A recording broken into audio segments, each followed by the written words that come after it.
Welcome to Scanner School session number 45. This is one scary episode. Welcome to the Scanner School, a podcast dedicated to the scanner radio hobby. Class is about to begin. Here is your host, Phil Lichtenberger. So welcome to Scanner School session number 45.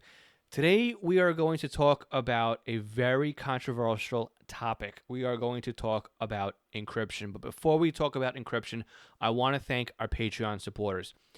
Our newest Patreon supporter, William Arcand, and he got in last week, and he's our newest Patreon supporter. So William, thank you so much for coming forward and becoming a Patreon supporter of the podcast.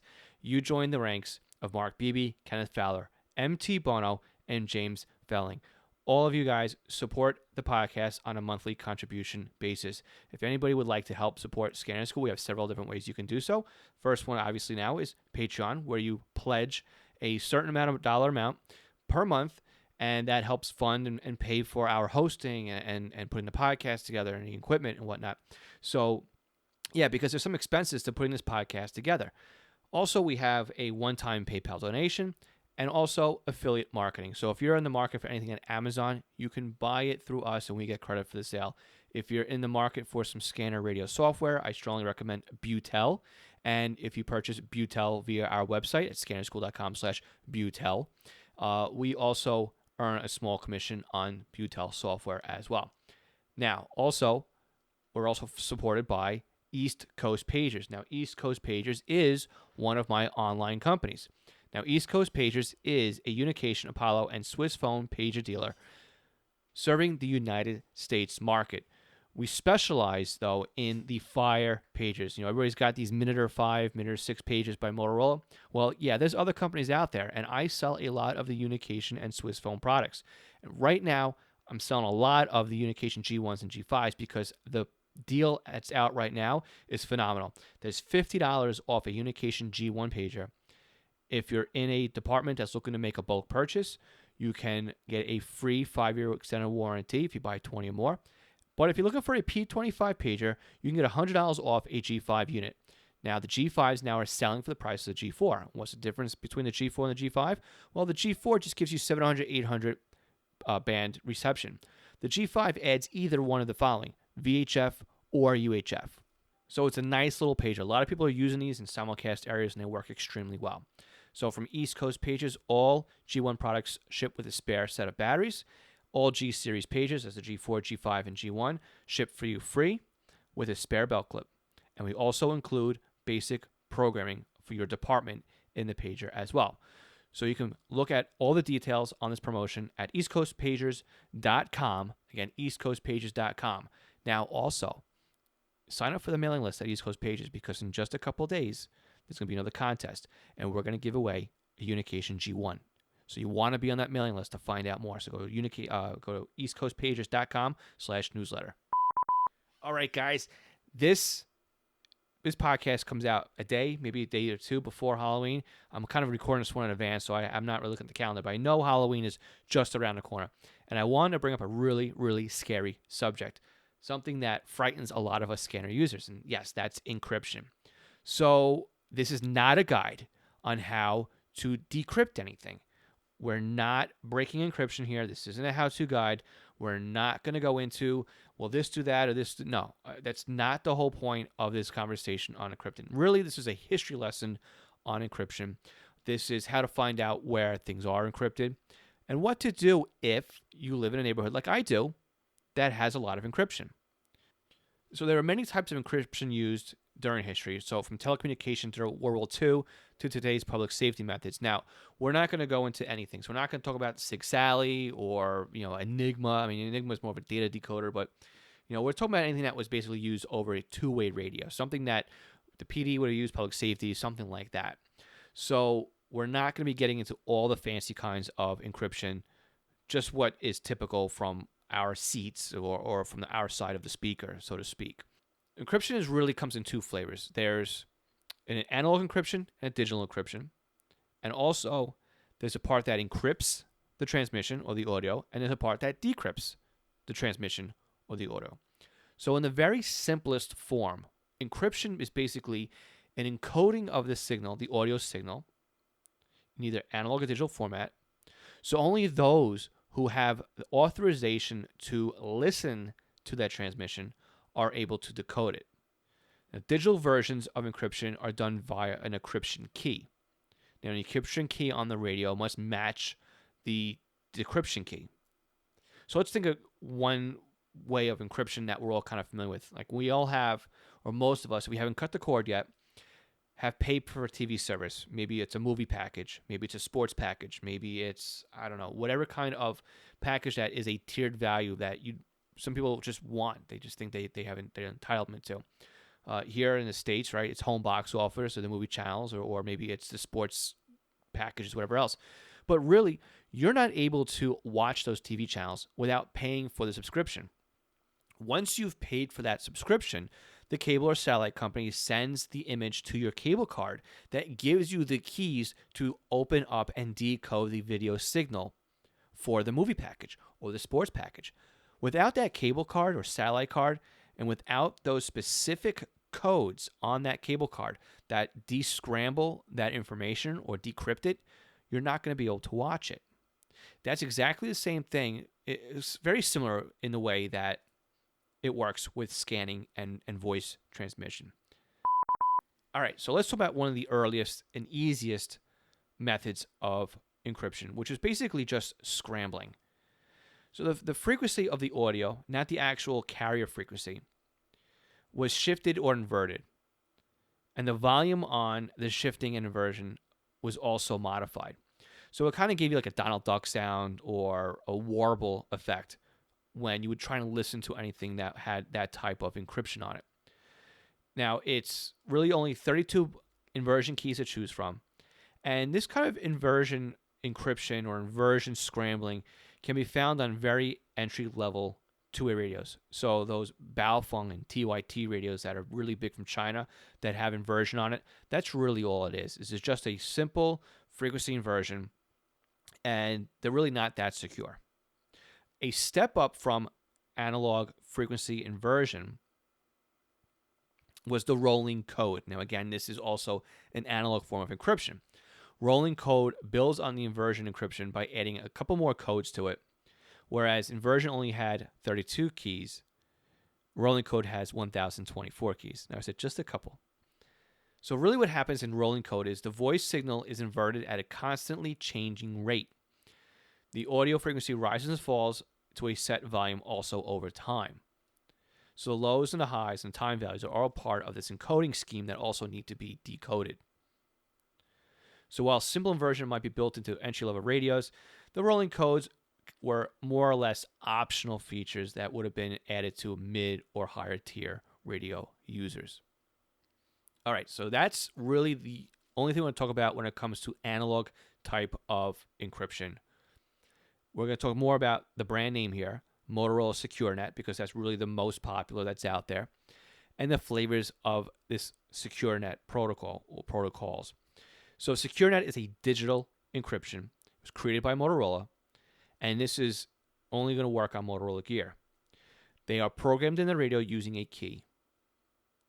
And if you try listening to SecureNet using your scanner or radio, all you really hear is just digital noise or static. It's all it really sounds like to you. So there's a couple flavors we talked about. One of them is a trade name, DVP, which is Digital Voice Privacy or Digital Voice Protection, which was a Motorola canned term for basically their SecureNet features. Now, in the 1970s, the data encryption standard was created, also known as DES. Now, basically, the federal government here in the States decided that they needed to encrypt files. They needed to encrypt electronic data, especially ones that were using across multiple agencies. So they needed to be on the same page when it came to how to open up these encrypted files. And DES wasn't just limited to files on the computer network, but it could be used on any type of data transmission. So what kind of files were used with DES encryption? Bank records, documents that had sensitive personal information on it, those kinds of things, right? That's how you would use it in a corporate environment. DES on a two-way environment would just be your transmissions. Now, DES uses a 56-key, 65-bit keys and has a self-synchronizing method of encryption called cipher feedback. Now, we don't use DES anymore. We should say we use, but if you're a home user encrypting files, please don't use DES. But the government agencies haven't used DES because they found out in 1988, now we're going back 30 years now. 30 years ago, they found out that DES encryption could be figured out using a computer in just 56 hours. The computer would just brute force its way in there, just go number after number after number. And that's how fast it would figure out what the keys were. So it really is no longer a secured method because of how the computers work. Now, again, computers from 30 years ago are a lot slower than they are today. So imagine how much faster a DES encrypted transmission or packet could be decrypted. So another problem with not only DES, but encryption in general was that people were finding out, and end users were finding out that their footprint, the ability to get onto a network and have a decent conversation using their two-way devices shrunk about 30% when they used encryption. Because don't forget, not only are you trying to have the radio receive an analog signal, but it also needs to have clean signal, error-free or mostly error-free, so that it can put all the zeros and ones back together again so that it can decrypt the signal. So Motorola went back to the drawing board and they kind of figured out a way to retool these encryption methods so that you can regain your footprint. So not only now do we have DVP, but there's DVP XL, DES, DES XL, and just straight out XL. And these were the 5 types of SecureNet supported encryption methods that were then released, but none of them are interchangeable. You can't talk XL into DES XL or DVP XL. So you had to be on the same page as everybody else. Now, what about the users that are outside the United States, right? Because Motorola really was working with the federal government here in the U.S. for this. There was an export version of this encryption called DVI XL for Digital Voice International. So it operated with a lower keys than DES XL, but it was still something that was available for the foreign users of Motorola. So now we graduate into AES, or Advanced Encryption Standard. AES 256 is now the current industry standard for two-way radio encryption. AES, by the way, is available in 128 and 192, but we use 256 bits for encryption. And according to studies, it would take about 25 to 30 years to break the key sequence. So that's quite a bit of time. Also, to add, the P25 Compliance Assessment Program, or the P25 CAP, states that all radio encryption that requires encryption must use AES 256. So you can have a radio that supports another type of encryption, but that radio must also be able to support AES 256 to be compliant. And why do they want you to have AES 256? So you could be on a mutual aid and have it in your radio already, if you're paying for the encryption on a radio, so that you can use it on somebody else's network. So how do we get the keys into these radios? Well, somebody obviously makes the keys up and they have it in a system. But to get it in the radios themselves, you would use what's called a variable key loader. Now, a variable key loader is pretty expensive to begin with, and they were highly, highly protected by the radio folks. You wouldn't want a variable key loader, or VKL, to get out into the wrong hands. And basically what happened was you would have the variable key loader and you plug it into the radio using the auxiliary port, the accessory port on the side of the radio, and you would just punch in the keys, or you would bring the keys up from memory and it would force it into the radio. Now, some radios would only support a single key. Other radios would also support multiple keys. So, you had to watch out where the system was, what system you were going on, if the keys were outdated. So a lot of times, you'd have one guy out in the field that would just program up these radios using the variable key loader.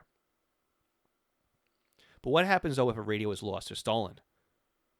If you lose a radio that has the keys in it, now the person who stole the radio can listen to what's going on. Your encryption is compromised. If the only way to reprogram everybody in the fleet is to have one guy with a variable key loader and walk over to everybody and start reprogramming people's radios, that's a bit ridiculous. So there's a better way of doing this, and it's called over-the-air rekeying, or OTAR. So basically what happens is there's a programming terminal, and you can then send out as a data stream over the network the new encryption keys. Now, obviously, if our radios are turned off, then I can get the new encryption key.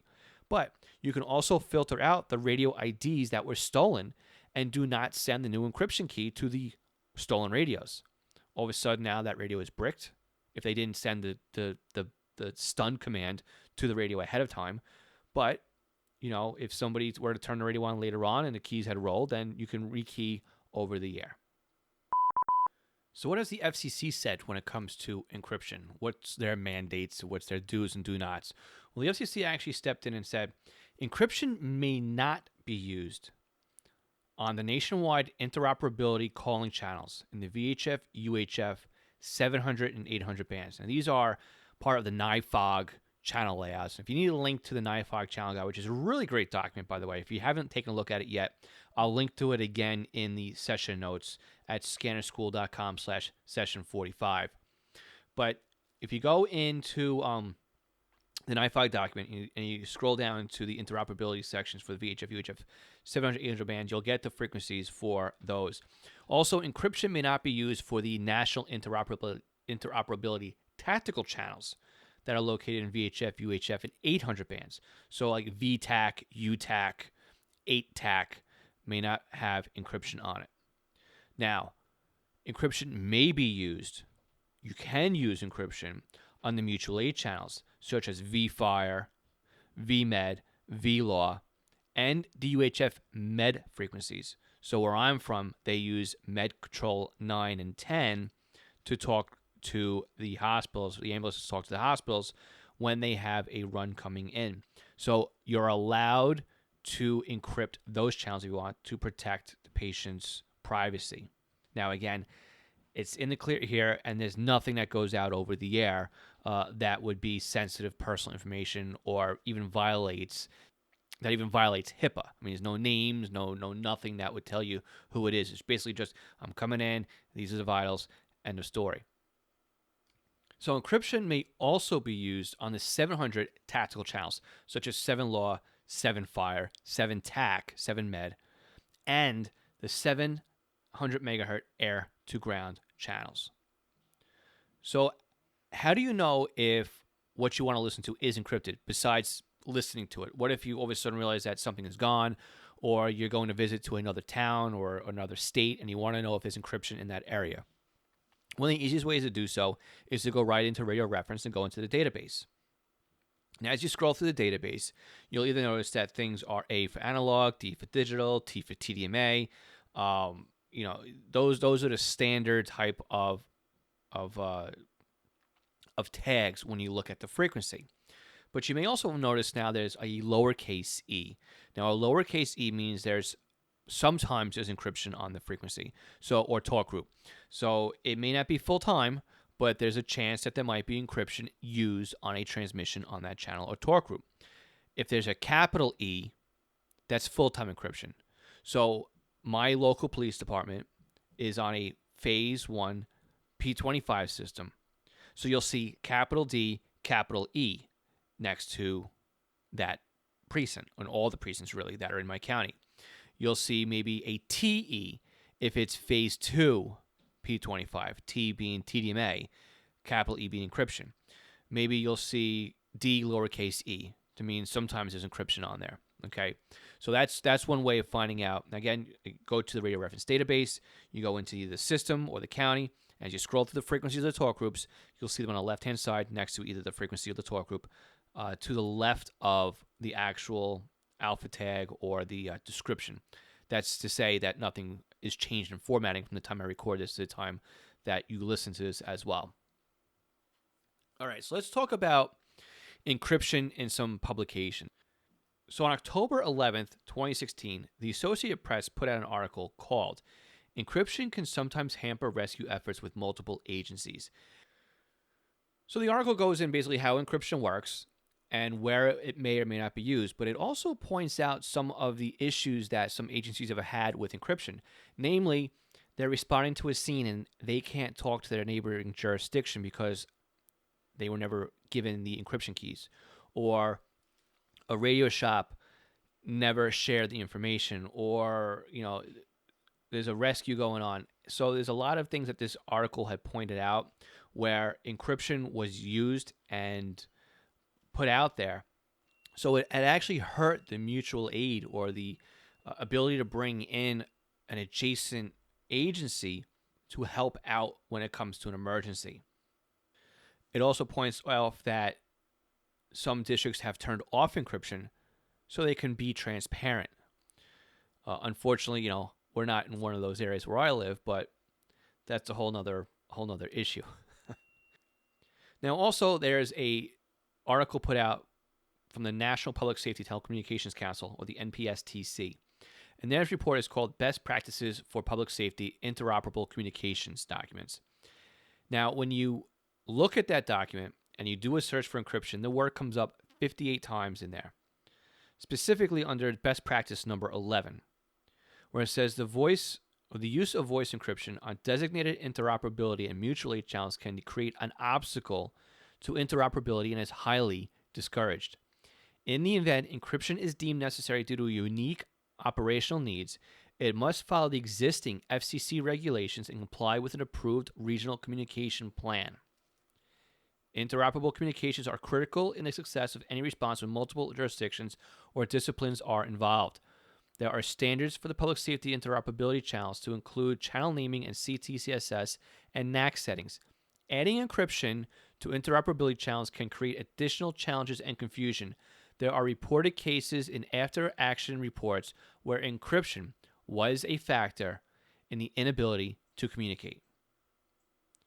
Also, reports from the NPSC from 2017 specifically states on its very first couple slides that encryption is being used because it's very easy to monitor public safety channels with scanners, web-based radio services, and smartphone apps. And as you scroll through the deck of slides from this 2017 report, not only do you see a picture of an old BCT 350. I don't know who's, what they're so worried about with that one. I mean, anyway, but they also have screen captures of Broadcastify and snapshots of smartphones using apps like Scanner Radio Deluxe. They also used scare tactics such as articles with the headlines that read "Gangs are eavesdroppings on police radios via smartphones," and "Fire departments serving Disney are scrambling calls." Now, do the smartphone apps and websites add to this? Do they really cause somebody to want to encrypt because how easy it is for anybody to get a scanner? Is it any easier now to listen than it was prior? I don't know. I mean, maybe we've added stuff onto online streaming, and somebody who didn't know you can listen to police channels are now listening, and now they get an interest in the hobby. Or maybe it's what people fear, and that departments are turning on encryption because of streaming resources.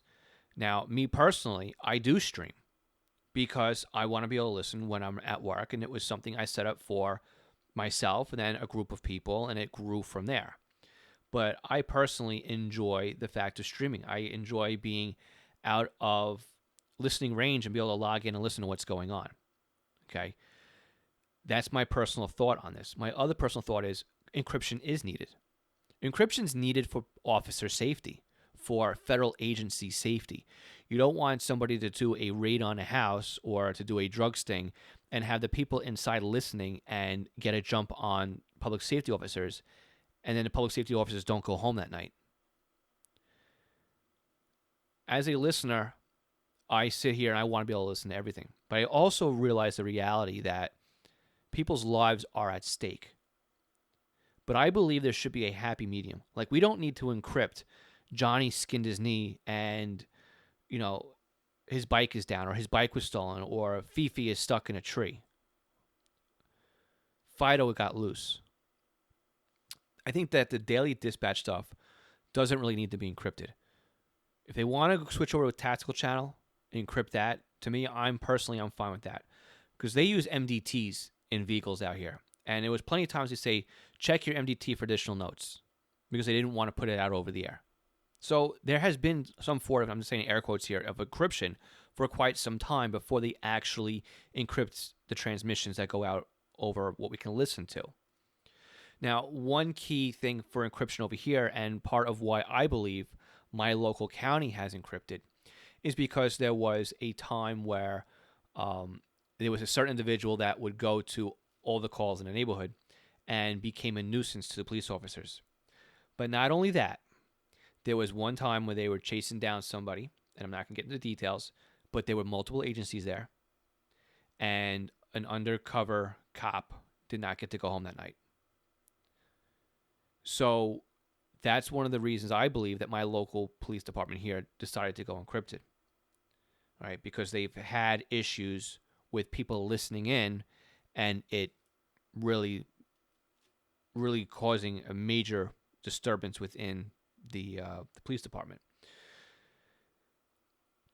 However, our local fire departments here are analog, and they have a problem with the police being encrypted because they want to know what's going on. The volunteer department wants to know that if there's an accident, if there's a rollover, if there's a pin job, these guys would listen to the police scanners at home. If they would hear that, they would get in the car and start going to the firehouse, because there's a couple of minute delay between when a PD officer shows up on scene, says, hey, we're going to need fire department here, and then it gets dispatched and somebody responds to the house. There's a whole lot of delay time in there. The volunteers would listen, and they would know, and they would be proactive and get to the firehouse if something sounded good on the police radio. That doesn't happen anymore. So the police department here said, well, we'll issue 2 radios to the firehouse, and 1 can stay with the dispatcher. But that's great if there's a dispatcher in the firehouse, or if a chief didn't take the radio. So there's a lot of give and pull, even in my own county, on the encryption thing. And this is bigger than just a hobbyist saying, well, I want to know what's going on my street, right? These are public safety or emergency personnel who don't even have access to listen to it. And they have brought this all the way up the chain to argue their point of view. So encryption is definitely something where I can see the need for it, but I also can see the need not for it. Now, I probably have a lot of people overseas in London who are like, oh, whatever, because they are fully encrypted with PD and FD, right? Their rules over there are completely different than they are in the States. We're lucky in the States. We're lucky that not everything has gone Tetra, gone to a protocol that we can't monitor. I mean, there's states out there, Pennsylvania, that have open sky. And yes, you can't monitor open sky. It might as well be encrypted. There's no scanner out there that monitors that technology, right? But we're not fully there. We're not fully encrypted. What do I do? What do I listen to here because my local police are encrypted? Well, I listen to the fire department. I've changed my ears a bit of what I listen to. Instead of listening to the county police, I listen to the state police. Instead of listening to my local police, maybe I'll listen to a couple of buff groups. Maybe I'll listen to the MTA police. Maybe I'll listen to, utility companies a little bit closer to find out what's going on. There are ways to find out what's going on. Yeah, you're not going to find out where every police car is going. You're not going to find out where every single emergency is. But you can still keep your finger on the pulse, even with encryption. You'll still know what's going on. We can't really eliminate encryption, but how do we prevent it? How do we stall it? How do we bring awareness to the fact that encryption is out there? You can start a community outreach. Stay involved. Know what's going on in your community. Listen to the what's going on in your local boards when it comes to town hall hearings and whatnot. When budgets need to be passed, you'll see if there's a new communication network that's part of the budget. Get out there and educate. When I say get a community outreach, make noise. Get in front of the media. Say, this is what encryption is going to bring us. Now, don't be Mr. Tinfoil Hat, right? You don't want to everything here that you're the local yoo-hoo. But bring attention to the fact that, okay, you guys want to go encryption, but you don't have to encrypt everything. We understand that there's officers' lives at stake here. Move your conversations over there if there's a problem. Keep it on the MDTs like you do now. But there should be no reason not to keep the day-to-day crossing guard duty or please check for an alarm ringing, those kinds of things on a clear channel. Get out there and talk to your local government representation. That's what they're there for as well. Educate them. Now, you may have some local government representatives who are pro-encryption, and maybe enough people would start to educate them about encryption, how it's not needed. Maybe you have a community that has tight on funds but still wants a new radio network, and you can say, hey, look, if you go encryption, you may not be able to buy a different kind of radio if you decide in the future that you want to buy X brand instead of Y brand. So there are ways out there to get involved with the whole thing of encryption. Now, again, this podcast wasn't here to kind of talk about, the pros and cons or how I feel about encryption, but more or less to educate you, the listener, about the different kinds of encryption. I think at this point now I've talked more about less about what has been involved with encryption and the protocols and more about a commentary on encryption. So what I'm going to do is I'm going to cut off right here, and I'm going to say that everything we talked about today were in the show notes, all the links. So if you want to go ahead and you want to do your own research, everything I researched, I'll put in the links at scannerschool.com/session45. So with that, I have one more thing I want to say before I cut off. Remember to go to eastcoastpagers.com on November 1st. Follow East Coast Pagers on social media, Facebook, Twitter, and Instagram. If you're on Snapchat, Snapchat as well. But the drawing starts, the contest starts November 1st. If you want a Unication G1 pager, now again, this is only open for residents of the United States of America, that's when the contest starts. And you can enter daily. All right. So eastcoastpagers.com/contest is how you can earn your chance to win a Unication G1 pager. Again, eastcoastpagers.com/contest. All right, guys, we'll talk again next week. Next week, we're going to bring back the Ask Scanner School podcast. So if you have any questions that you want answered, go to our Ask page, scannerschool.com/ask, and submit your questions, and I will play them in next week's podcast. But I'm only going to play them next week if you leave me a voice message. If you write in, it's going to get tabled. All right? scannerschool.com/ask.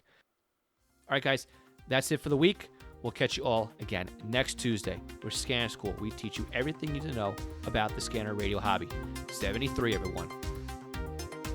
Thanks for listening to the Scanner School podcast. Be sure to visit www.scannerschool.com to access the show notes and bonus content.